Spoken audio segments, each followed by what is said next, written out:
శ్రీమాత్రే నమః. అందరికి నమస్కారం అండి. ఈరోజు మనము సింహరాశి వారి యొక్క జాతక ఫలితాల గురించి తెలుసుకోబోతున్నాము. సింహరాశి వారికి ఆగస్టు 22 అనగా శుక్రవారం నాడు వీరి యొక్క జాతక ఫలితాల గురించి తెలుసుకోబోతున్నాం. అయితే సింహరాశి ఎవరైతే ఇప్పుడే కొత్తగా మన ఛానల్ చూస్తున్నారో దయచేసి ఛానల్ సబ్స్క్రైబ్ చేసుకొని వీడియోకి లైక్ చేసి సపోర్ట్ చేయడం మాత్రం మర్చిపోకండి. మరి వీడియోని ఎక్కడ కూడా స్కిప్ చేయకుండా చివరి వరకు చూసినట్లయితే మీకైతే పూర్తిగా అర్థమవుతుంది. రేపటి రోజున మీ యొక్క రాశి ఫలితాల ప్రకారము మీకు ఏ విధంగా ఉండబోతుందో తప్పకుండా తెలుసుకుందాము. మరి అంతకన్నా ముందుగా ప్రతి ఒక్కరు కూడా ఏదో సమస్య ఉంటూనే ఉంటుందండి. సమస్యలు ఎవరంటే ఉండరు కదా. అంటే ప్రేమ పెళ్లి, ఉద్యోగం, వ్యాపారము, ప్రేమించి మోసపోవటము, నాగదోషము, సంతానం లేకపోవటము, భార్యాభర్తల మధ్య గొడవలు, ధన నిలకలు లేకపోవటము, రాజకీయము, కోర్టు సమస్యలు, మీ మీద చెడు ప్రయోగాలు చేయటము, ఇలా ప్రతి ఒక్కరు కూడా ఏదో సమస్య ఉంటూనే ఉంటుంది. అయితే ఎక్కడెక్కడికో వెళ్ళి జ్యోతిష్యం తెప్పించుకొని నిరాశ చెంది ఉంటే ఒక్కసారి మన గురువుగారిని కాంటాక్ట్ అవ్వండి. శ్రీ కాళీమాత ఆశీస్సులతో జ్యోతిష్యం చెప్పబడును. మన గురువుగారి పేరు శివరామదాస్వామి అండి. మీరు సంప్రదించిన ఫోన్ నెంబర్ 9764639967. షాన్ నవ్వైన గురుగారండి. మన గురువుగారు స్త్రీ పురుష వశీకరణ చేయడంలో చాలా ప్రత్యేకత గలవారు. మీకు ఎటువంటి సమస్యలున్నా నమ్మకంతో ఫోన్ చేసి చూడండి. 100% గంటలో పరిష్కారం చూపిస్తారండి. ఒక్కసారి ప్రయత్నించి చూడండి. ఈ వివరాలకు వస్తే కనుక ముందుగా ఈ సింహరాశి వారికి రేపటి రోజున వీరి జీవితమే మారబోతుందని చెప్పుకోవచ్చు.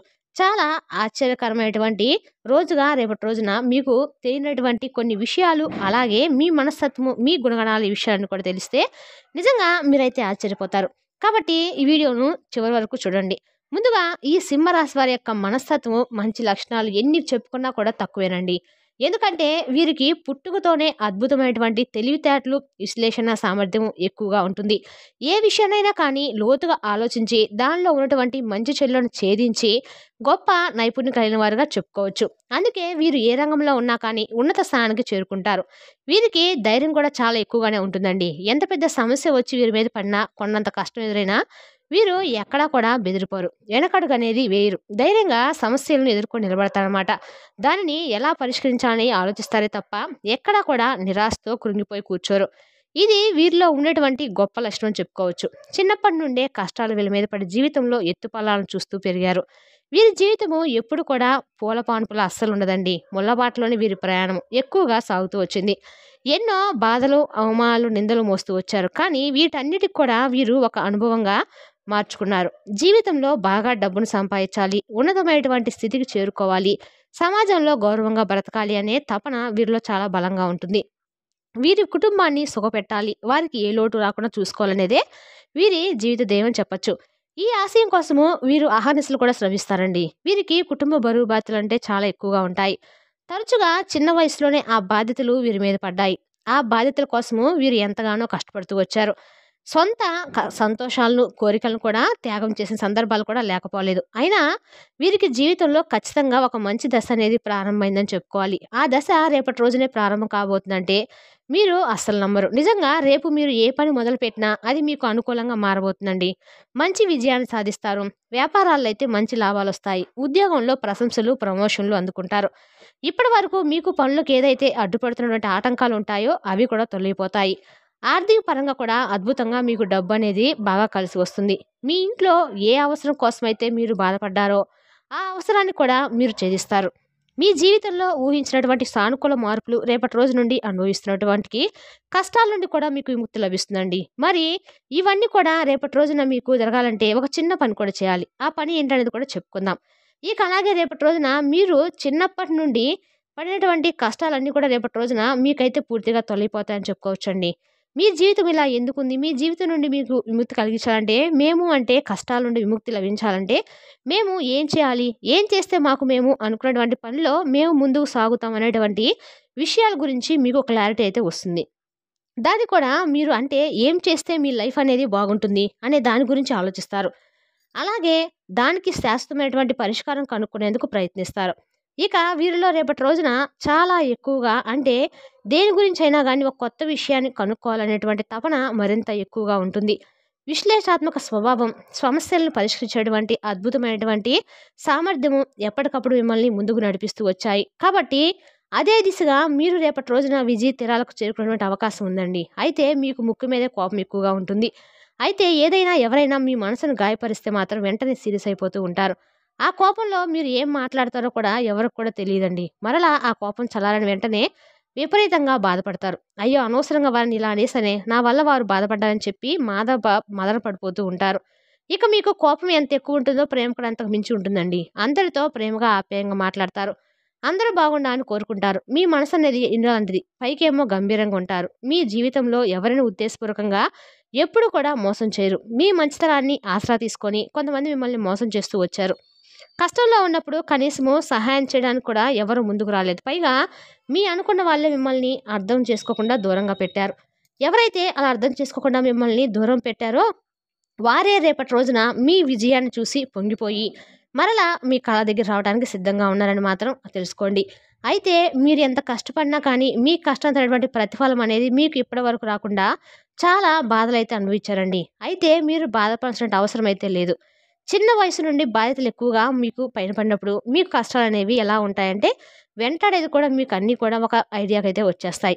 అయితే మీకు ఏ కష్టాలు ఉన్నా కూడా ఒక భగవంతుని యొక్క అనుగ్రహం అనేది మీ పైన చాలా ఎక్కువగా అనిపించడం వలన మీ కష్టాలన్నీ కూడా దూరమైపోతూ ఒక్కోటి మిమ్మల్ని ఎంత బాధ పెట్టినా కూడా వాటంతట అవే మీ నుండి దొలగిపోయడానికి కలిగినటువంటి కారణం ఏంటంటే ఒక దైవానుగ్రహం అనేది మీరు తెలుసుకోవాలండి. ఆ దైవానుగ్రహం అనేది ఎవరో కాదండి, మీ ఇంటి దైవమే, మీ కులదైవం. మీ కులదైవం యొక్క ఆరాధన అనేది మీరు తప్పకుండా మర్చిపోయారు. ఎవరైతే మర్చిపోయి ఉన్నారో ఈ రాశివారు వారికి చెప్తున్నామండి. వారు తప్పకుండా ఇంటి కులదేవత ఆరాధన చేసుకొని మీ కులదేవత ఆరాధన స్టార్ట్ చేసి చూడండి. మీలో జీవితంలో ఉన్నటువంటి సమస్యలన్నిటికి కూడా ముగింపు అయితే పలికినట్లే అవుతారు. అంటే మన తాతల ముత్తాతల కాలం నుండి వస్తున్నటువంటి వంశపారంపర్యంగా వస్తున్నటువంటి కులదేవతను విస్మరించడం వలన మనకు తెలియకుండానే మనం ఎక్కడా కూడా అంటే ఎక్కడ రాంగ్ స్టెప్ వేస్తున్నాం అనేది మనకు తెలియకుండా కూడా చేస్తుంటాం అనమాట. కాలం అంటే మనం చేసినటువంటి పనులు కలిసి రాకపోవడము, మనం ఏదైనా పని చేసినా కూడా మనం ఎంత కష్టపడినా కూడా ఆ కష్టానికి తగినటువంటి ప్రతిఫలం అనేది అందుకోకపోవటము, ఇలా ఇప్పటి వరకు మీరు పడినటువంటి కష్టం తగినటువంటి ఫలితం అనేది మీకు లభించకపోవచ్చు. అయితే దీని గురించి మీరు చాలాసార్లు ఆలోచించుకుని ఉండి ఉంటారండి. మాకే ఎందుకు ఇలా జరుగుతుంది, మేము ఎంత కష్టపడి మేము ఎవరికి కూడా ఎటువంటి కీడు పెట్టలేదు కదా, అయినప్పటికీ మా జీవితం ఎందుకు ఇలా ఉంటుందని చెప్పి చాలా సందర్భాల్లో మీరు అనుకున్నటువంటి క్షణాలు కూడా లేకపోలేదు. అయితే మీరు ఇక రోజుల్లో మన ఇంట్లోనే మన పెద్దవాళ్ళని అంటే ఎవరైనా సరే ఏదైనా ఈ అమావాస్య నాడు పితృదోషాలు అనేవి ఉంటాయండి. కాబట్టి పితృతర్పణాలు ఇటువంటివి ఉంటాయి కదా, మన పెద్దలను మర్చిపోతేనే మనకు అటువంటి పితృదోషాలనే ఏర్పడినప్పుడు మన ఇంట్లో మన పెద్దల వాటి నుండి జిఫూయించినటువంటి కులదైవాన్ని మర్చిపోతే మనకు ఏదో ఒక చిన్న చితక దోషాలు అనేవి ఏర్పడతాయి.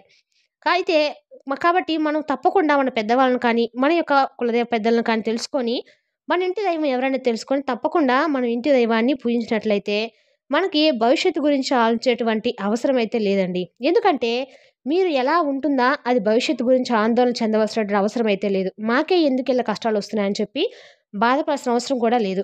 మీ ప్రతి కష్టం కూడా దానికే అదే తొలగిపోతుంది. మీకు ఒక కొత్త శకం మొదలవుతుంది అనేటువంటి ఒక సూచనలు కూడా మీకైతే కనిపిస్తాయన్నమాట.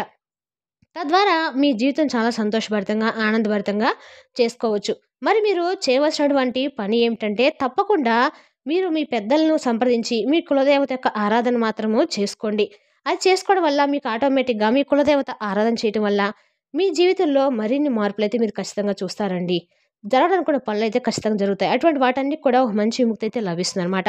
ముఖ్యంగా డబ్బు పరంగా మీకు అద్భుతంగా బాగా కలిసి వస్తుందని చెప్పుకోవచ్చు. మీరు కలలో కూడా ఊహించినట్టు ధనలాభాలైతే కలుగుతాయి. ఇక రేపటి రోజున చూసుకున్నట్లయితే కుటుంబ పరంగా చాలా సంతోషకరమైనటువంటి వాతావరణం మీ ఇంట్లో ఏర్పడుతుంది. బంధుమిత్రులతో చక్కగా విందు వినోదాల్లో పాల్గొంటారు. పాత స్నేహితులను కలుసుకుంటారు. అలాగే బయట ప్రయాణాలు చేస్తారు. ప్రయాణాల విషయంలో కొంచెం జాగ్రత్తగా ఉండండి. అలాగే దేవాలయ దర్శనాలు చేసుకుంటారు. ఇంట్లో చక్కగా చాలా ఆధ్యాత్మికపరమైనటువంటి విషయాల గురించి ప్రశంసించడం, మాట్లాడడము ఇటువంటివి జరుగుతాయన్నమాట.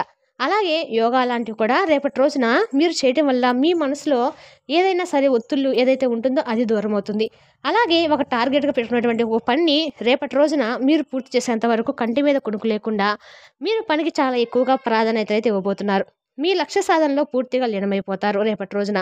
అలాగే రేపటి రోజున ఏదైనా ఒక ఖరీదైనటువంటి వస్తువును కూడా కొనుగోలు చేస్తారనమాట. అదేవిధంగా అలాగే మీ యొక్క సంతానానికి సంబంధించినటువంటి విషయాల్లో కూడా మీరు ఏదైతే కొంచెం వారి వ్యవహారాల్లో కొన్ని విషయాలు తెలుసుకునేటువంటి విషయాలను కూడా తెలుసుకొని వారికి తగినటువంటి ప్రాధాన్యతనివ్వటము, వారి వల్ల కూడా మీరు పేరెంట్స్ నుంచి మంచి ఒక సపోర్ట్ అనేది మాకు వచ్చినటువంటి ఒక సంతోషాన్ని అయితే మీ ముందు ఎక్స్‌ప్రెస్ చేస్తారు.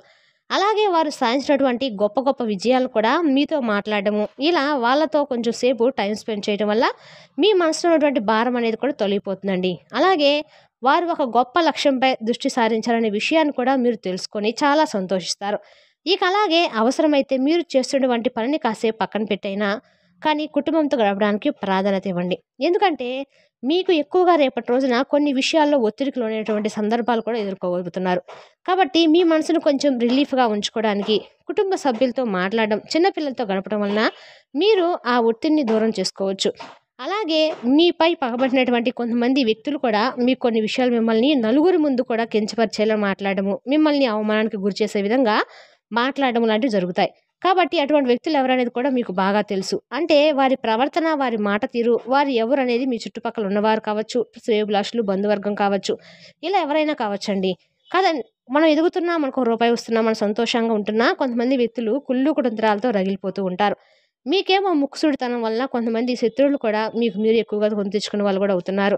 కాబట్టి ఎలాగైనా మీరు ఓవరాల్‌గా అంటే ఎవరైనా సరే మీపై ఓర్వలేక మిమ్మల్ని తొక్కా అని చెప్పి చూస్తున్న వారు కూడా చాలా ఎక్కువ మందే ఉన్నారు కాబట్టి రేపటి రోజు మీరు చాలా వరకు కూడా జాగ్రత్తగా ఉండటం అయితే మంచిది. అయితే మీరు బాధపడాల్సిన అవసరం అయితే లేదండి. మీకు దైవశక్తి అనేది బాగా ఎక్కువగా ఉందనమాట. మీరు చేసే ప్రతి ప్రయత్నం మీరు చేయండి. అటువంటి వ్యక్తులను కొంచెం దూరంగా ఉండండి. ఆ పగబట్టిన వ్యక్తులను కొంచెం దూరంగా విసిరిపారేయడానికి ప్రయత్నించండి. మరి తెలిసినాకండి సింహరాశి వారి యొక్క జాతక ఫలితాలను తిరిగి రేపటి వీడియోలో మళ్ళీ కలుసుకుందాం. Thank you for watching.